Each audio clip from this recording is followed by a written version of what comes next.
যাদেরকে আল্লাহ তাআলা সম্পদ দিয়েছেন, টাকা পয়সার মালিক বানিয়েছেন, স্বাবলম্বী করেছেন, আমাদের প্রত্যেকের উপর কিন্তু এই কোরবানি করাটা ওয়াজিব। যেহেতু কোরবানি একেবারে আমাদের সন্নিকটে, সো এই কোরবানি নিয়ে আমাদের মধ্যে অনেক ধরনের প্রশ্ন রয়েছে। কোরবানি কি পুরো পরিবারের পক্ষ থেকে একজন দিতে হবে নাকি সামর্থ্যবান প্রত্যেকের দিতে হয়? সম্মানিত দিনী ভাই এবং বোনেরা, এটি একটি মতবিরোধপূর্ণ মাসআলা। অর্থাৎ এই মাসআলার ক্ষেত্রে স্কলারদের মধ্যে মতভেদ পাওয়া যায়। এক্ষেত্রে দুইটি মতামত। একদল স্কলার বলেছেন যে এটা পরিবারের পক্ষ থেকে একজন দিলে আদায় হয়ে যাবে। অপর মতামত হচ্ছে যে না, সামর্থ্যবান প্রত্যেকেরই দিতে হবে। আমরা দুইটি মতামত নিয়ে আলোচনা করি। প্রথম মত হচ্ছে যে এক পরিবারের পক্ষ থেকে একজনই যথেষ্ট। এই মতামতটিও দলিলের দিক থেকে বেশ শক্তিশালী।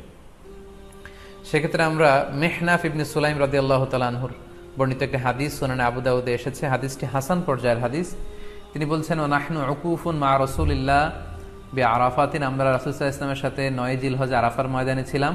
ক্বালা, তখন আল্লাহ রাসূল সাল্লাল্লাহু আলাইহি ওয়াসাল্লাম আমাদেরকে বলেছেন, ইয়া আইয়ুহান নাস, হে মানব সকল, ইন্না আলা কুল্লি আহলি বাইতিন ফি কুল্লি আমিন উদহিয়া, অর্থাৎ প্রত্যেকটি, আল্লাহ রাসূল সাল্লাল্লাহু আলাইহি ওয়াসাল্লাম বলেছেন, প্রত্যেকটি ফ্যামিলির জন্য প্রতি বছর একটি কুরবানি ওয়াজিব হয়। আমি আবার বলছি, প্রত্যেক ফ্যামিলির জন্য প্রতি বছর কুরবানি দিতে হয় কয়টি? একটি। তাহলে কুরবানি পরিবারের পক্ষ থেকে একটি দিলেই আদায় হয়ে যাবে। সুনানি তিরমিজির আরো একটি হাদিস আমরা এখানে উল্লেখ করতে পারি। এই হাদিসটিও সহিহ।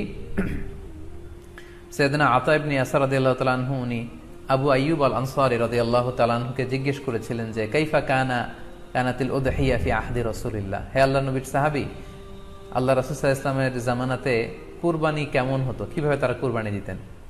তো আবু আইয়ুব আল আনসারী রাদিয়াল্লাহু তাআলা আনহু উনি বলেছেন, কানা রাজুলু ইউদাহি বিশাতি আনহু ওয়া আন আহলিহি, আল্লাহ রাসূল সাল্লাল্লাহু আলাইহি ওয়াসাল্লামের সময়কালে লোকজন একটি ছাগল কুরবানি দিত তার পক্ষ থেকে এবং তার ফ্যামিলির পক্ষ থেকে।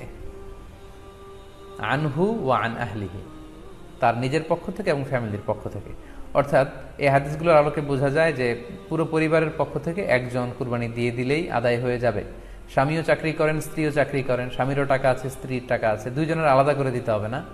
স্বামী যদি একটা ছাগল কুরবানি দিয়ে দেয় তাহলে স্ত্রীর পক্ষ থেকে, পুরো ফ্যামিলির পক্ষ থেকে কুরবানি আদায় হয়ে যাবে। এই হাদিসগুলোর আলোকে বোঝা গেল।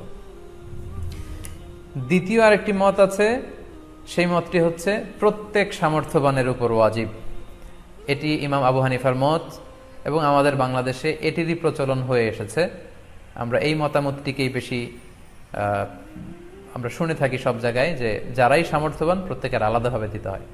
স্বামী সামর্থ্যবান হলে স্বামীর দিতে হবে, স্ত্রী সামর্থ্যবান হলে স্ত্রীকে দিতে হবে, ছেলেরা হলে ছেলের দিতে হবে। এটা প্রত্যেকের আলাদাভাবে ইন্ডিভিজুয়ালি দিতে হয়। এবং সেক্ষেত্রে ওনারা দলিল দিচ্ছেন সুনান ইবনু মাজার একটি হাদিস, হাদিসটি সহিহ, যেখানে আল্লাহ রাসূল সাল্লাল্লাহু আলাইহি ওয়াসাল্লাম বলেছেন, মান কানা লাহু সাআহ, যার সামর্থ্য আছে কিন্তু ওয়ালাম ইউদাহি, সামর্থ্য থাকার পরেও সে কুরবানি দেয় না, ফালা ইয়াকরাবান্না মুসাল্লানা, সেজন্য ঈদুল আজহার দিন আমার ঈদগাহে না আসে নামাজ পড়তে। আল্লাহ রাসূল সাল্লাল্লাহু আলাইহি ওয়াসাল্লাম হুঁশিয়ারি বাণী ঘোষণা করেছেন, ধমক দিয়েছেন যে সামর্থ্য থাকার পরেও যে কুরবানি দেয় না সেজন্য আমার ঈদগাহে না আসে। এই হাদিসের আলোকে ওনারা বলেছেন মান কানা লাহু সাআহ, যার সামর্থ্য আছে। ওনারা বলছেন যে এটা ইন জেনারেল, ব্যাপক, যারই সামর্থ্য আছে তাকেই দিতে হবে। সো এখানে বাস্তবতা হচ্ছে দুই পক্ষেরই খুব ভ্যালিড দলিল আছে।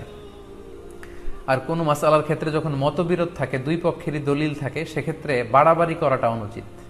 বরং এটা হচ্ছে ইসলামের সৌন্দর্য, এখানে প্রশস্ততা রয়েছে। সো যারা মনে করে যে ফ্যামিলির পক্ষ থেকে একজন কুরবানি দিলেই আদায় হয়ে যাবে, তাদেরও দলিল আছে, তাদেরকে সেটা করতে দেওয়া উচিত। তবে আমরা এটাকেই সাজেস্ট করি যে প্রত্যেক সামর্থ্যবানের উপর কুরবানি দেওয়া উচিত।